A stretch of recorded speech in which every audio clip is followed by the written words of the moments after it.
Welcome. Hi, everyone. Welcome back, because we had Jason Reitman as a guest before and Hugh Jackman before, but never together. And Very happy to be back. Thank you. going to start with a few questions. We'll take a few from the audience before we finish. Okay, so the casting. Jason, there are a lot of wonderful actors who could have played Gary Hart. They all said no. Yes. I'm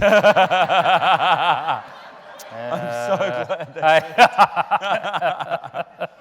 No, I'd like to know a little about the process, because obviously you've played wonderful fictional characters like Wolverine, and not to mention a real character like P.T. Barnum in The Greatest Showman. So here it was going to be a real character. And just talk about the choice of Hugh Jackman, and then we're going to ask you a little bit about more. I mean, obviously, this is kind of one of the most complicated decisions a director can ever make, and there's a million reasons why every director wants to work with Hugh Jackman. I think the primary ones are his work ethic. He's the hardest working actor in the business. That's just the truth. That's not something that people just say. It's the absolute truth. His research for this role was impeccable. It is the first time that Hugh has played a real person that is alive today that he knew one day would see the film. Mm-hmm. And I remember walking by him one day, and he had a notebook out. It was about that thick, and it was all on Gary Hart. A researcher had put it together for him, and I said, "My God, are you going to read that whole thing?" And he looked at me sheepishly and went, "That's book 1 of 5." It measured this high. Our production designer learned about Gary Hart from Hugh. Our costumer learned about Gary Hart from Hugh. Our editorial team got clips that were in the movie that you just saw. They came from Hugh. We know him for playing these roles in which his heart beats out of his chest, and he's one of those few actors who feels like he reaches, sorry to be doing this in front of you. He reaches out of the screen and he grabs us. He reaches through our ribs and grabs our heart. And yet in this movie, he does something he's never done before. He's an enigma.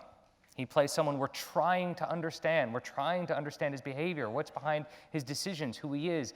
And you do this impossible thing where you bring us right to the door but never let us in. Look, his hard work, his exceptional talent, and above all else, his decency. I know that Gary Hart we're portraying Gary Hart in the worst week of his life here. And he was a decent human being. And this was a tough week, and I wanted his decency to echo through, and I knew that Hugh's genuine internal decency would shine through Gary Hart. Wow. That's good reason. It's the truth. Thank you. Yeah. Okay, so we now know that you did a lot of research, that you had these books. We do have this recorded. We have all this recorded. I just want to check. Tell us a little bit about the nature of your research besides what you read and watched, and did you meet Gary Hart? At what point in the process? I talked with a lot of the campaign team who are here tonight, actually. A lot of them are here. And by the way, when Jason took the film to the Hart family to watch it, a lot of the campaign team from 1987 flew in to watch it with Gary. So they're very tight-knit, and they were all open to speaking with me. I spoke with them a number of times, and when I finally went to see Gary, and Gary was very warm, and I went up to stay with him in Colorado at his house. Okay, I have to tell you, and I hope he doesn't mind me telling you, but his wife had just had a surgery for something. Everything's fine, but their bedroom was in the upstairs. So she couldn't go up the stairs, so they were on a fold-out sofa downstairs in their house. So I was sleeping in Gary's bed. And he showed me to the room, and my mind was just spinning. Because he said, "Listen, that's where Lee's clothes are. I've cleared a little bit of space for your clothes." So I was literally hanging up a shirt, and I'm next to him, there's Gary's boots, and I'm sleeping in his bed. So yeah, it was, we went deep. We went for it. But Gary was, so anyway, I met with him and his family, and he was warm, and he was open, and actually met me at the airport. with the trunk of his Jeep was open. And I'll never forget when he met me, because every campaign team member that I met said, this is what it'll be like, and this is what you should do. And he just disarmed me immediately with his warmth and his openness, and he shook me by the hand, and then put his hand on my cheek with the other hand, and a very paternal look, and we sort of connected immediately, and we've maintained a friendship ever since. Wow. Yeah. Well, if I were Gary Hart and I were told that Hugh Jackman were going to play me, Yeah. Now, you wanted to make sure there were some songs in there. Or you're singing a few. has he seen the film? What was his response? He has seen the film. He's seen the film, his wife, his kids, the campaign team. Donna Rice has seen the film. Tom Fiedler has seen the film. It was important to me that we reach out to everybody in advance and talk to them. I wanted them to hear my voice, have my phone number, and know that, hey, I'm the guy directing this movie if you want to reach me. And they were very giving with information. We created these questionnaires that we gave everyone that asked questions like, in 1987, what was your favorite meal? What was your favorite drink? Who was your favorite sports team? What did you always have in your pocket? What kind of car did you drive? Little things that would inform the details in the movie and really help this kind of vast cast that all wanted these kind of rich kind of details. Gary and Lee watched the film, and you can imagine that was the most terrifying screening of my life. And we went out for hot chocolates after. And the first thing that happened was Gary turned to Lee and said, "Do I really speak like that?" And Lee said, "Yes, darling, that's exactly how you speak." He had a long response, and I don't want to betray his privacy, as you can tell from the movie. He's a very private person. He thought the movie had empathy for him, and everyone did. Donna Rice, in particular, thought the film had empathy for her. Donna Rice, I think, feels as though, and I think accurately, that she's been treated like an object for 30 years instead of a human being, and was very moved by Sarah's performance. The most remarkable thing to me is when people see the film and they've been in it, I expect them to go, oh, that was an overwhelming experience to see my life played out. But they don't think of it that way. They think of it as a movie. So the first thing they go is, that was a good movie. I like how you shot that. And inevitably, they all say the same thing. Hugh Jackman is such a good actor. It's true. Okay. Now, you must have been 10 years old when this entire campaign was taking place. I was. I actually lived through that at a slightly more adult age. And at what point did you become aware of this particular moment in history? Because it isn't just the story of Senator Gary Hart. You know, we'll talk about this perhaps in a moment. Maybe it was the beginning of what we're now calling infotainment. Maybe it was the beginning of a decreasingly fine line between journalism and tabloid. So did you learn about this only in reading Matt Bai's book, All the Truth Is Out, or were you aware of Gary Hart before? No, when I was 10 years old, I think I was much more curious about the trajectory of the Back to the Future franchise than I was about American politics. But when I heard, this for me started with the Radiolab episode that featured Matt's book, and when I read Matt Bai's book, I just couldn't believe that this had happened, that there was this moment where the presumed next president of the United States was in an alleyway with some other journalists and no one knew what to do. No one had ever been in their shoes before. I mean, it felt like a movie. It felt like a Western standoff in the midst of a film noir. And it was a thriller. And as I began to talk to other people about the story, I realized that everyone had a different opinion on it. People keyed into different characters. And for people who had lived through it, they misremembered it. That I would ask, people would say, what are you working on now? I'd say the Gary Hart movie, and they would say, oh, monkey business. And follow me around. He told them to follow him around, which of course was not the case. And then they remembered a photo that actually came out many weeks after he had left politics. And they would say, oh, yeah, a photo ruined his career.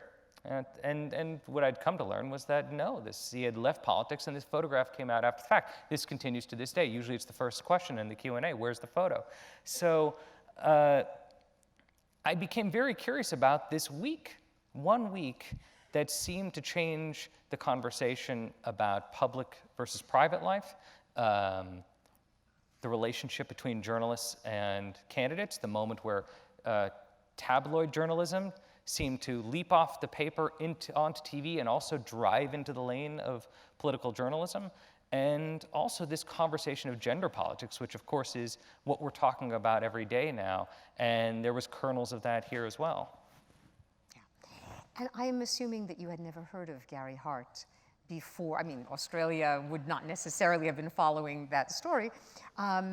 When you first were approached about this, were you particularly eager to have the challenge of a character who's, exactly as Jason was describing, more implosive? In other words, somebody who, although Wolverine often is that too, I grant, but somebody who has to keep a certain reserve and lid for a good chunk of the film, because the whole point is to guard privacy. You know, the character is guarding his privacy to some extent. Maybe the actor has to as well. I don't know. Yeah, no, it was a challenge that I had never had before. Obviously, a huge part of me wanting to do the film was Jason. I think Jason's one of the great filmmakers around today. Thank you. And I love characters that are human, that are that are flawed, that are like all of us. Sorry to say, we all are. So, and this is a film without heroes and villains, and the lead character is, mercurial, enigmatic, hard to get to know. Yes, he's private, incredibly intelligent, and this massive contradictions. A very private person who's choosing possibly to have the most public job that the world can offer.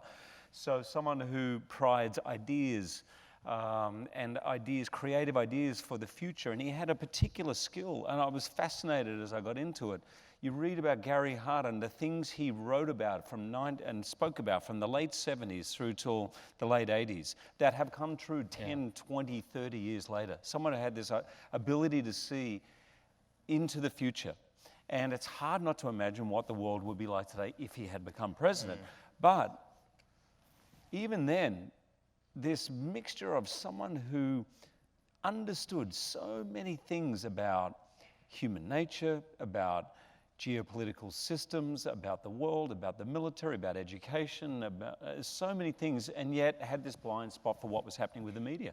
It was fascinating to me, and he, to be honest, I see parts of my father in Gary. There was immediately when I was reading it, I was like, oh, there's really parts of my dad in this, parts of my brother, who was a Rhodes Scholar, incredibly intelligent. When you're around him, you feel like you've really got to be on your game.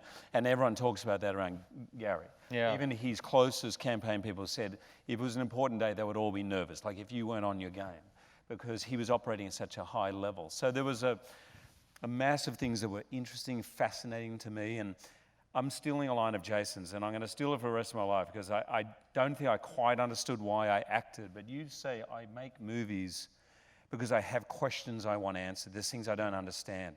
And that's actually why I act. That's why I'm interested in human nature. I want to understand things about myself, about you, and how this all works. And playing someone like Gary, there were more questions than I've ever been offered in my life before. And that's a gift. That's a complete gift. Wow. And I know that the source of the script is Matt Bai's book, and you co-wrote the screenplay with him and Jay Carson, a political strategist. The second time tonight watching the film, I was more aware, though, of your very rich style, even though it's a style, the way I love Robert Altman films, where the audience has to work really hard. Yeah. Because there's overlapping dialogue. There are like 10 things taking place simultaneously. Now that you've told me about the questionnaires, I sort of understand why I see the popcorn in one place and the pizza in another place and what they're really drinking and eating. So what I'm curious about is the actual writing of the script, and then to what extent, once you were on set, were you sticking to the script, or was that seemingly arbitrary camera incredibly choreographed? Right. And how did that all happen? Thank you for asking that. This is easily the hardest movie I've ever made. And making a messy movie requires tons of choreography. So you mentioned Matt and Jay. Matt Bai, who wrote the book on Hart, wrote for New York Times Magazine, covered 5 presidencies. Jay Carson was the press secretary for Hillary Clinton, for Howard Dean, and was involved in writing House of Cards. This was written by 2 other, and of course the third writer is the son of the director of Ghostbusters, so we all brought something to the table. But really, it is a script built on their experience. This is a new thing for me, writing a movie about real events. The plot already exists. So this becomes a film not about what happens, but why does it happen? How does it happen? And the first time we met, I brought them to the house and I said, I want to show you a film. And we watched Michael Ritchie's The Candidate, one of my favorite films, and one of my favorite filmmakers. And we started talking about the messiness. And we immediately keyed into an idea which was central to the theme of this film. The central question of the film is what is important, right? What is relevant? What is entertaining? What is innocuous? And we wanted to ask that question cinematically. So to do that cinematically, we present you with information constantly, and as an audience, you are trying to figure out for yourself, wait, what do I find important? What do I want to listen to? It starts with the opening shot. You're in a van, the where's the beef line is happening, but there's 2 other monitors and you're pulling out and you're already hearing a conversation from the left, and it's a reporter, and as we're moving to him, you're already hearing 2 people tell some story, a true story about a golf cart, and immediately we're telling you this is what the movie's going to be like. You're going to have to, you're not going to be able to track everything. You're not going to be able to figure out which character is the most important character. This is all going to be decisions, all the way down to the final shot of the movie, where there's a TV on one side of the screen, and Gary Hart is making a speech, the most important speech of his career, which is ironic because it's the last speech of his career, which I'm not sure if that's ever happened before. Yeah. Usually the most important speech is mid-career, you know? And on the other side of the screen is a husband and wife, a marriage holding on for dear life. And we're asking you, what do you want to look at? What do you want to see? I feel like that question is asked of me every single day right now. I pull out my phone in the morning. I go, oh no. And I look at the news app. And in my news app, from the same source, the Post, the Times, one will be an article about the Kavanaugh hearings, the midterms. And then right next to it will be an article about the separation of Ariana Grande and Pete Davidson. And they are presented with equal weight. And it really says something about how we are interpreting the news. Either Ariana Grande and Pete Davidson are politics, or the news is entertainment. And we are living in Game of Thrones. And I think that was kind of right at the heart. And the style of the film gave us an opportunity. And it was choreography. It was sometimes hours of figuring it out and writing scenes that were not in the script for characters so that they could do dialogue, and handing magazines from 1987 out to actors and saying, read this article, this is your dialogue, explain it to him. And our sound mixer, Steve Morrow, who is exceptional, who did Star is Born this year, did La La Land. I've been working with him since Thank You for Smoking.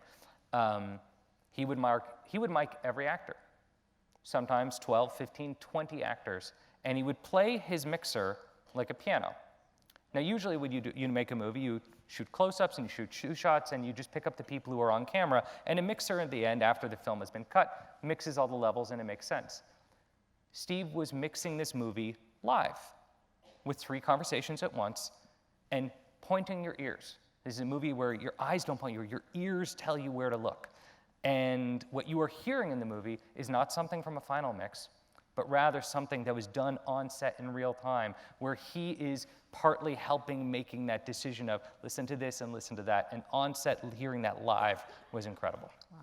Yeah. No, it creates this immediacy, this urgency, and I do think there is a political implication in what you're describing. Because most films we watch, it's pre-digested. We are basically absorbing what the vision is.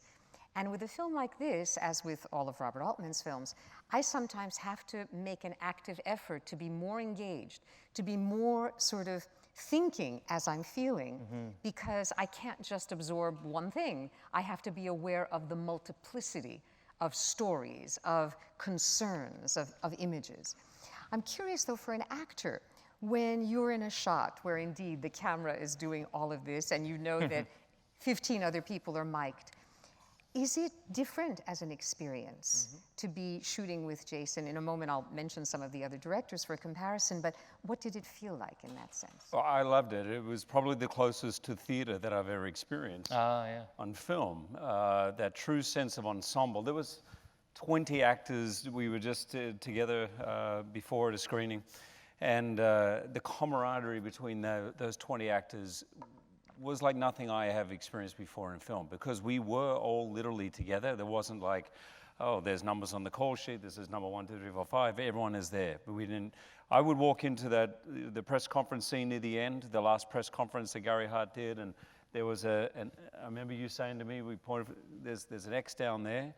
Whenever you're ready, just walk into the X and we'll get going. And so different people were throwing questions at me in different orders. Sometimes it was extras, sometimes it was, you know, actors, and we were just sort of on the fly. And that was, to have, for me, that's what I love about the theater, that feeling that you can trust, have to trust every single person, from the crew through to your other actors, because you're controlling this together. And it takes a director of great confidence, I think, to give all the actors that kind of power. That's how it felt. It felt like being on a stage. And I mean, stage is known for having more rehearsal than films do. Did you have a lot of rehearsal, especially in order to have the tech work, or no? I do zero rehearsal. Zero? The last movie I rehearsed on was Juno, and we only did a day or two. And I've always felt like movie is about catching a moment. There's a moment, you'll only get to hear an actor say something out loud for the first time once.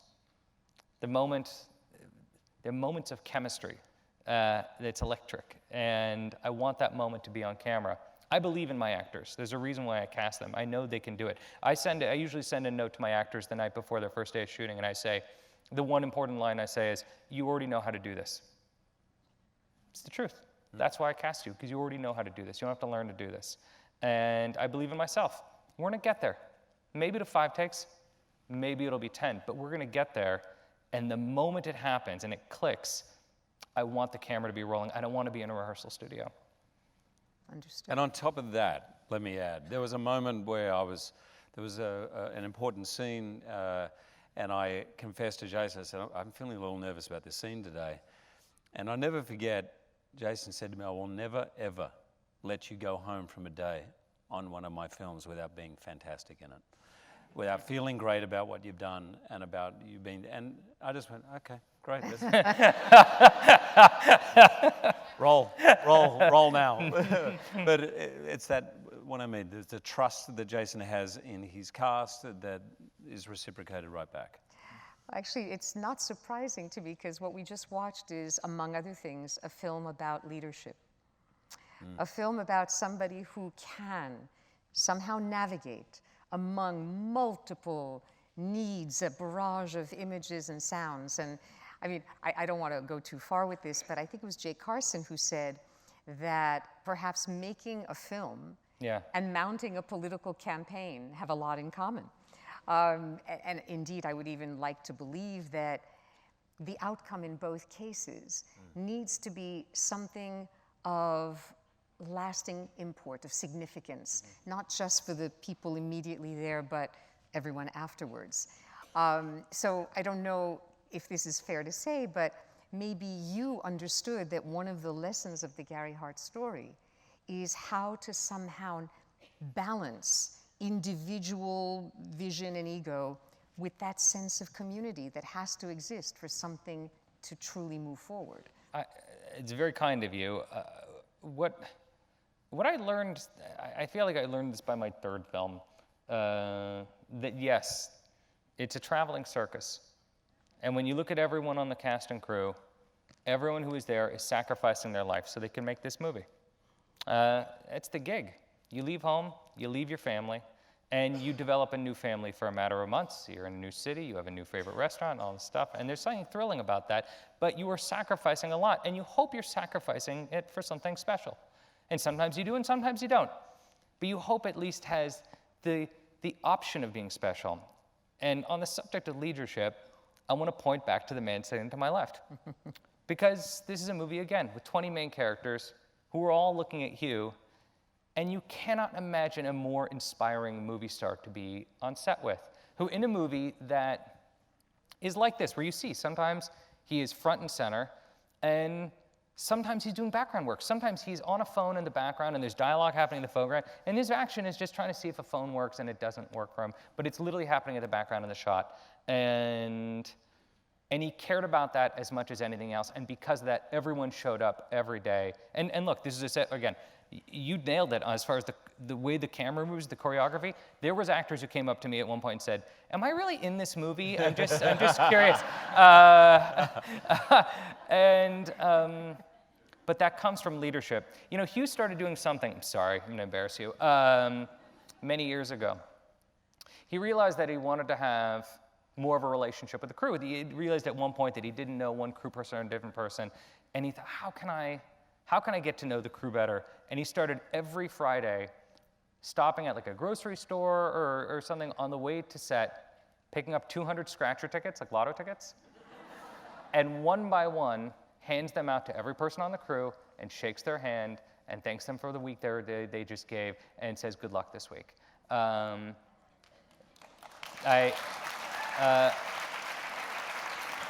have never heard of anything like that. It's simply exceptional, and it makes all of us, it makes me, it makes the cast, it makes the crew want to come to set. It makes us want to make that sacrifice. You should have scheduled this for a Friday, clearly. Well, I was giving my answer, you'd be like, yeah, all right. Actually, maybe you should run for political office. Please. If even half of what Jason is describing in terms of your leadership through decency, warmth, good humor, and respect, these are some of the things most sorely lacking right now in our political... Okay, I'm going to get a little more serious now. No, you were talking about what it was like to work with Jason. I was wondering if you could compare a little bit, because you've worked with some of the really major directors of our time. I'm thinking Christopher Nolan with The Prestige, Woody Allen with Scoop, Darren Aronofsky with The Fountain, and one of my favorites, because he's a former Columbia student, James Mangold, not only for Logan, the Wolverine films, which he's been very instrumental in, but the first time I ever heard of you was Kate and Leopold. Yes. Which was this wow. wonderful romantic comedy. Yeah. That was James Mangold, too. Yeah. And there are, of course, many, many others. But if you could compare what makes Jason a different kind of director, you know, what it is that he was doing with you apart from some of the things that have obviously been stated. I can leave if it makes you. You put me through it now, you're going to Yeah. have to. Okay. You know, it's a really, I've worked with a lot, as you said, I've been very fortunate. And if I'm allowed to drop a name or two, it was Nicole Kidman who gave me advice very early on. She was roommates with my wife when she first came to Hollywood. So I've known Nick for years. And when I first started, she pulled me aside and she said, director, director, director. Always look for the best directors. You will learn from your directors. You will become a better actor from your directors. And it's a director's medium. And so I always remembered that. And I've been very, very fortunate. And I've worked with directors that can get a performance out of you, something you didn't expect in all different kinds of ways. Jason is one of the rarest of directors that I feel has made me a better actor forever, for moving on, because he has an unbelievable generosity. You can even hear from the way Jason talks now. I'm sitting on stage just going, your clarity is why he is a leader and a storyteller, because he has an ability to see the whole that I often don't feel, but it's actually not an actor's job. An actor's job is to get inside the character, but the storytellers, the directors, have a way of seeing the whole, and that's what Jason has. It gave me such faith and trust that I could just sort of immerse myself in Gary. And it was challenging for me because there were times where it was very rare that I felt like, yeah, we got it. That was the one. Right. That's the thing. Yes, that was Gary. We got it, you know. Because the character wouldn't afford that. It was more nefarious. It was harder to get. And whether I looked directly at Jason or I just felt it, I had to give up that trust. And with Jason, I had it. I could just, at the end of the day, I would just look and go, we're good. Like, we're great. And it sounds easy, but it's hard to get that, to earn that trust. And Jason earned it. He has intelligence, humanity. He's one of the most, he's incredibly decent and one of the most honest people I've ever met. So it's another rare thing. Jason is no different now than he was backstage or when he has a party for the crew or on set. He's open and honest and intelligent and genuinely curious. And I hope that this speech means that I can do another 5 films with him. I'm there. Yeah. There in a heartbeat. When J.K. starts saying no, I'll just say yes. You know, I know J.K. Simmons has been in every one of Jason's films, bar one. This is the 9th movie with J.K. Yeah. So, He yeah, plays I hope you like Diablo Cody's scripts. If you do, then we're in. We're ready to go. All right. So this love fest, I'm going to put a little, I'm going to, what's the word, prick the balloon a little bit, because there is a wonderful line. Hart paraphrased Thomas Jefferson and warned, "I tremble for my country when I think we may, in fact, get the kind of leaders we deserve," unquote. So I do feel the need to ask about contemporary resonance. I mean, why? I don't know what you're talking about. Why this film now? In other words, the book came out in 2014, so I understand there's a logistic reason. The book came out, we want to make a film. But do you feel that there's a particular immediacy in terms of our current troubled times that this film can help with in some way? That can, if not to answer questions, because obviously a film can't do that, but to help to pose sharper, deeper questions. We wrote this script in 2015, before the presidential election. And it felt relevant then. I could go with less relevance, frankly. But it already seemed to speak to things that were on our mind. This was before the presidential election. It was before the Me Too movement. We were on set when that started. So we went into this already feeling as though that Matt Bai had stumbled upon something really interesting here. We were already in a place where the relationship between candidates and the press was complicated. Something I didn't know going into this movie, and maybe most of you knew this, I didn't know this, was that the primary system started in the 70s. I figured it went back way further than that, but prior to the 70s, it was party bosses at campaigns, at conventions that picked the candidates. And it was only in the mid-70s that that power was put back into the hands of constituents, at which point it was up to us to know who some congressman from one state was, and some mayor from another city was, and a governor from another state was, and the responsibility fell on journalists to tell us who these people were. And at that point, of course, the next question is, well, what do you want to know? And that's a question we're struggling with. We're trying to answer that. Look, if I said to you, you need heart surgery, do you care about your heart surgeon's marriage? You don't. That said, if a candidate, a political leader, is a womanizer, what does that say about how he sees women? Equally important question. And here was a story that acted as an interesting kind of pH test. Here you had this guy who was Kennedy-esque, smart, charismatic, was saying things in the 80s like, America is addicted to oil, and that addiction will take us into the Middle East, where we will encounter Islamic terrorism and not know how to fight it, because we have a military that only knows how to bomb people. Here's a guy who in 1981 met Steve Jobs in the garage in Silicon Valley, came back to the Senate and said, the difference in the future for the economy will be people who do or do not know how to use computers, and we need computers in every classroom. Here's also a guy who was complicated and flawed and a human being and had a marriage that was rocky at points and made mistakes, real mistakes. And it was a story that reflected the audience, and the more I told it to people, the more I got different answers. I probably tonight Some of you connected with Gary Hart. Some of you probably connected with Mamadou Athie, the actor playing A.J. Parker, the young journalist. Some of you connected with Ari Grainer, who played the woman at the Washington Post. Some of you may have connected with Molly Ephraim, who was the young staffer who was tasked with bringing Donna Rice back to Florida. And that's what interested me about the movie. So as the world changed, as the presidency came into effect, the closing line actually became very troubling because it became so pointed, actually. And I don't want a movie to be pointed. I feel like it's my job not to cross the finish line, but to hand you the baton, and for you guys to finish the baton to the finish line. It's for you guys to have a conversation. All of my movies they end short. That's why I love movies.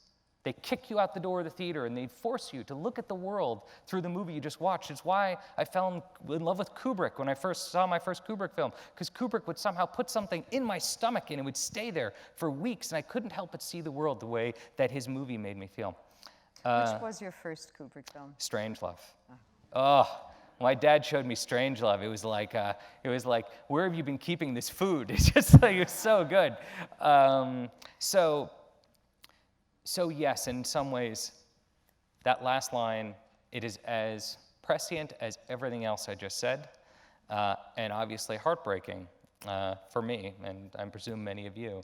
But I actually did not want that to be the lasting idea as much as this question of what flaws are we willing to put up with? What kind of human beings do we actually want?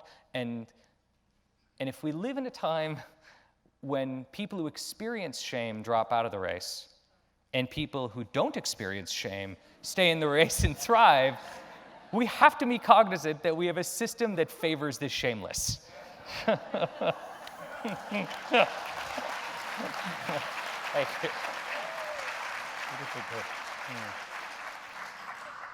You are a very succinct wordsmith, and, among other things of artistry.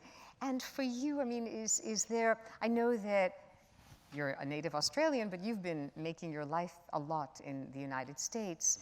Your character, I mean, you play someone who values privacy, the sanctity of being private and of political discussion as the really important thing. Almost more than the sanctity of marriage vows or certainly of the idea of playing the game with the press. And I don't know to what extent perhaps being an actor who's always in the public eye when you're out there, did that in any sense help you to feel the character of someone who's constantly being approached and sometimes assaulted even by those who want to know every private little thing that they can? Yeah. I have been asked that a little bit. I think it's really important to know that the microscope that politicians are under is just completely different than actors. Now, I think personally, I'm quite an open person. If you ask me a question, I'll probably answer it 99 times out of 100. That's any of you. If you stop in this, it's just sort of who I am. It doesn't feel like a burden to me, that public side of it. I know many actors, and I have friends who really struggle with it, who hate it, who are private, who don't like people coming up in the street. I don't love it, oh my God, this is awesome. But at the same time, it doesn't feel like a burden. But I think for someone like Gary, the extent of that lens, that microscope that they're under, is so all-encompassing. There is not a second's breath. Now, I actually don't know this. It's maybe urban legend, but you know, there are some actors that. Oh my God, I've just blanked on her name. Won the Oscar last year for 3 Billboards. Frances McDormand. Okay, so I hear that Frances doesn't do a lot of press, right? She won the Oscar. So there is a path to be a very successful, world-class actor and being very private. That's impossible as a politician, literally impossible. So they are different prisms, I think, and particularly in terms of personality, Gary and I couldn't be different in that way. For me, it is an easier coat to put on. For him, I think it was a massive burden. and something that he talked about a lot, wanting to have time off. Can I go to the bookstore? Can I have that break? So yeah, it is very different. And it is an amazing time we're in. And I find with the movie, it questions me more than I question sometimes the system or politicians. Oh, what part am I playing in this? Now, yeah, I do. I gossip a little bit. Yeah, sometimes I open my app and there's 4 stories, and Ariana Grande.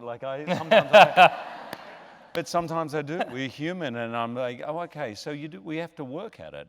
You know, you have to work at being a voter, a citizen, and that's actually something Gary talks a lot about, civic duty.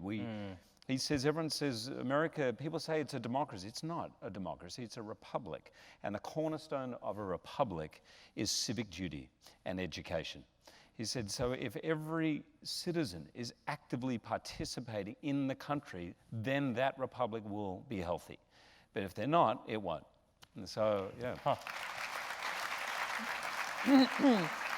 And I will take audience questions in just a moment, but this is such an important segue.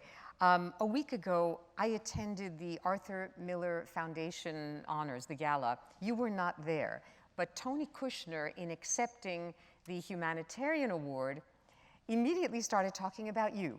He said Hugh Jackman is a hot humanitarian, comparing, obviously, in a self-deprecating way to himself. And it made me remember, I had already read countless things about, I mean, I'll just mention a few of them because I think this illustrates what we're talking about. And at the 2012 Tony Awards, they gave you a special Tony, not just for your performance, but your humanitarian efforts. So I just wanted, for a moment, if you could talk about... We're going to focus on the hot part, right? The hot... Actually, we don't have to. Everyone's seeing the hot part for themselves. But you and your wife, Deborah Lee Furness, you've actively supported organizations, the Global Poverty Project, the Worldwide Orphans Fund. You founded the Laughing Man Foundation. You're partnering with, I mean, just like in a few words, is this a kind of absolutely necessary complementary track of your life to the acting? I mean, what is it that leads you to take on so many causes? My hero in terms of public figures would be Paul Newman. I think that's someone who, as an actor too, someone who's just an incredible actor, incredible movie star, but what he did philanthropically, I'm not sure if anyone has matched it really. But that would be the North Star, because I think that's someone who had an open, generous heart, and his fame just allowed it to be even more open and even more generous. So, and smart and fun. He just had fun with it all. And hot. And hot. I was about to say that. I mean, you took the word out of my mouth. Right. So, okay. And my parents were both, and to this day, my mum's still a very big volunteer. They volunteer. So it was something that was always taught to us as being part of life. And hey, none of you are here. You are all part of a community. You're here because you believe in community, and if you have the opportunity to give back, then I think it is a duty. Yeah. I couldn't agree more. We can take a few questions. Okay, there is a gentleman on the aisle. Oh, and the woman right in front. Okay, go ahead. Yes? Hi, so I was wondering sort of if you could talk a little bit, I mean, I know this is probably a common question, but talk a little bit about how you personally sort of transitioned internally and externally between roles, like a role like, for example, like you just recently did, P.T. Barnum, who really cared very much, or at least tried to care very much for his family, but didn't really particularly care so much for being kind to others sometimes. The question is about the nature, the kind of transition between playing a role like P.T. Barnum, who didn't necessarily care that much about his family. No, who did care about his family. Who did care about his family, and then to play a role like this. The opposite kind of here, like a thinker versus a feeler, someone who cares more about the public. Versus playing a character who might care more about the public, or at least the Yeah, no, it's a great question, and I've probably spent 25 years trying to hone that process for me. I mean, ultimately, if I can bring it down to something clear, you do look for triggers as an actor. So those triggers could be emotional, it could be music, it could be text, it could be, it's always the other actors you work with, but you need a a kind of shorthand so that you can be offset and call your wife and conduct your life and then be able to go back in and drop in. But it always takes a little bit of time at the beginning, the first week or two. For example, the accent, I'll stay in the accent longer at the beginning, and then by the end I'm easier, can drop it and in and out. There are different things, but there's emotional, there's spiritual, there's mental, there's so many different aspects to who we are. I think the thing to remember is how different we all are in different situations, and how many more emotions. As we get older, we say, well, I'm not that kind of person. But if anyone's got kids, you realize kids can be completely demonic and angelic and conniving and generous and kind. We're actually everything, to be honest. And the thing about being an actor is it just keeps you being a kid longer, and then sort of being able to craft it, I suppose. That's great. You draw those aspects and of look, yourself out. this is the library, is people, and being open and curious. Okay, on the aisle there, and then over here. Yeah. Yeah, thank you for this. I'm very interested in the placement of the scene on the boat of the monkey business, because as I remember, that happened before he announced, but in the movie it seems that that's happening after he announced. Great question. You are correct. It happened the week before he announced, and this became a question of filmmaking and storytelling. And we tried cutting it that way, and the arc of the story did not work quite as well.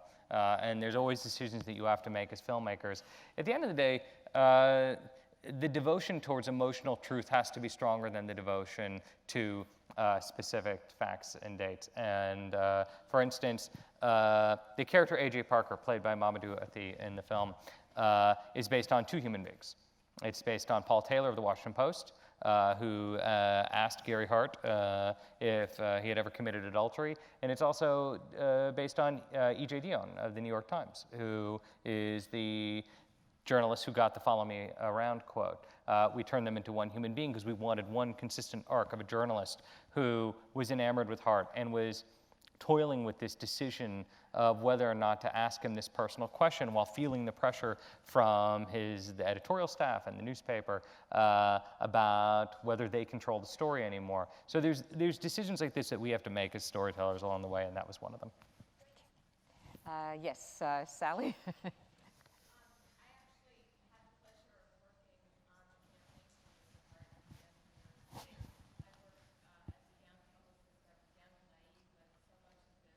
I'm just going to repeat the beginning. I had the pleasure of working on Senator Gary Hart's campaign in New York City.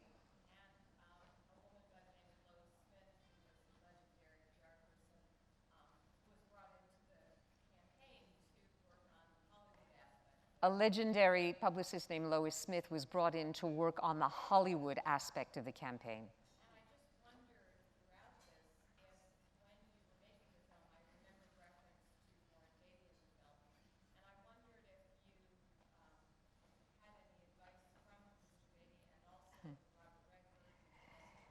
So the question is, because there is a direct allusion to Warren Beatty in the film, did you have any contact with Warren Beatty or Robert Redford or other actors who have taken on these political roles? Yes.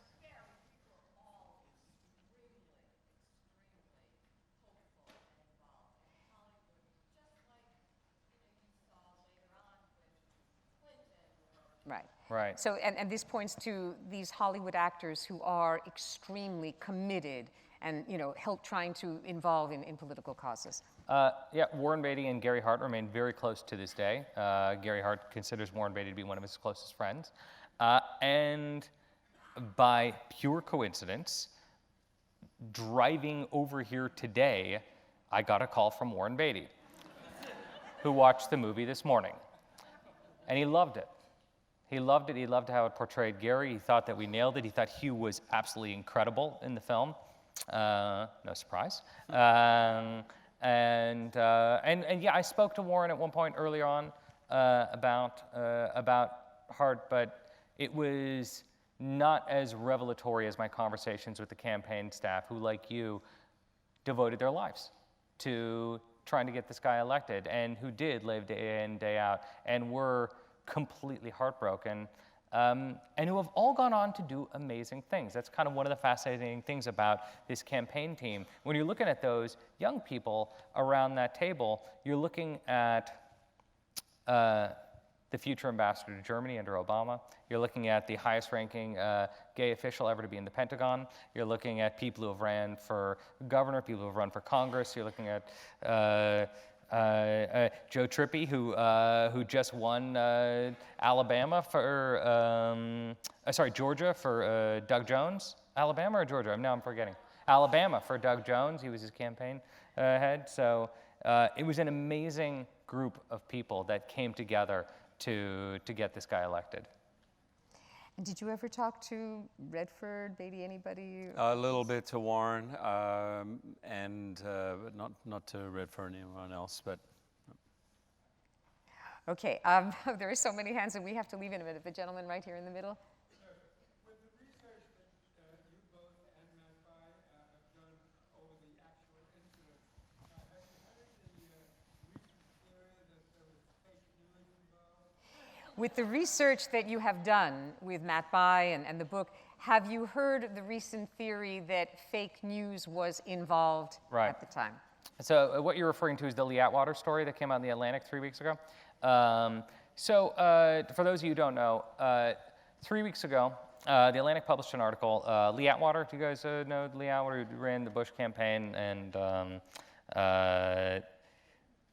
who died very young and had been known for, I don't even know kind of how to describe the way he ran campaigns, but he ran them like it was a blood sport. And he admitted on his deathbed that he had hired the boat, the monkey business, in an attempt to plan this event. Maybe it is true, maybe it is not true. I don't think it matters. I think Gary Hart went to a party on a boat and met a woman, and they had chemistry, and they kept in touch, and he invited her to his townhouse in DC. I don't know who can orchestrate that. I think that's two human beings. The question is it our business or not?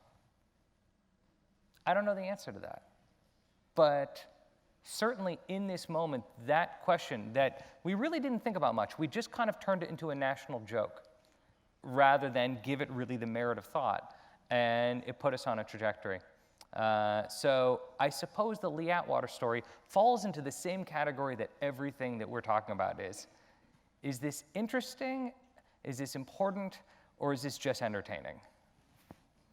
Well, there is a kind of healthy skepticism that I think the film invites us to contemplate. It also, I think, in the long run asks us something that I've heard you say in another occasion: what are we not talking about when we start talking about marital infidelity in a political campaign? Yeah. What happens to priorities of political vision, discourse, policy? And these are issues that I think are deeply embedded in our moment. I don't think it's a coincidence that this film is opening in New York on November 6th.